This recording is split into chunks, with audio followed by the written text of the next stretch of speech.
তোমাৰ প্ৰভু মুখস্থ কৰা হে দয়ালু তোমাৰ চিকিৎসা হিত কৰা ৰজা স্বৰূপে শাসন কৰা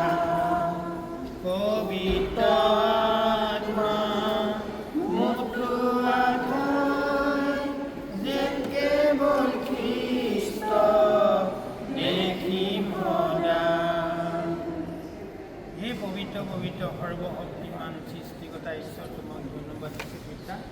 প্ৰভু যীশু তুমি আমাক আজি এই ঠাইলৈ চলাই অনাৰ কাৰণে তোমাক কোটি কোটিবাৰ ধন্যবাদ দিছোঁ। প্ৰভু যীশু হে প্ৰভু তুমি আমাক শক্তি দিয়া, জ্ঞান দিয়া, বুদ্ধি দিয়া। তোমাৰ শক্তি নহ'লে আমি একো কৰিব নোৱাৰোঁ।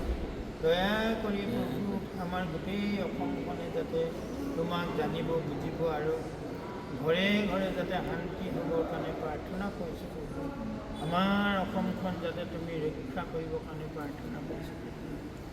আৰু এই গোটেই কেৰেলাত থকা যিমান দাগ দাসীসকল আছে তুমি মনোনীত কৰা এই দাগ দাসীসকলৰ ওপৰত আশীৰ্বাদ কৰিবা আৰু এই পবিত্ৰ গৃহতো তুমি আশীৰ্বাদ কৰিবা আৰু আমাক তুমি যেনেকৈ চলাই আনিছা তেনেকৈ প্ৰভু যীশু যি ঠাইলৈ যাম সেই ঠাইত কৃতকাৰ্য হ'বৰ কাৰণে আমাক আশীৰ্বাদ কৰিবা।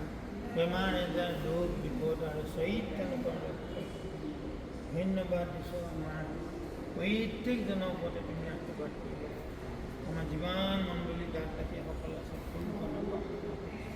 তেওঁলোককো তুমি আশীৰ্বাদ কৰিব প্ৰাৰ্থনা দান কটা জীৱন নিশ্চয় নাম কৰিছোঁ।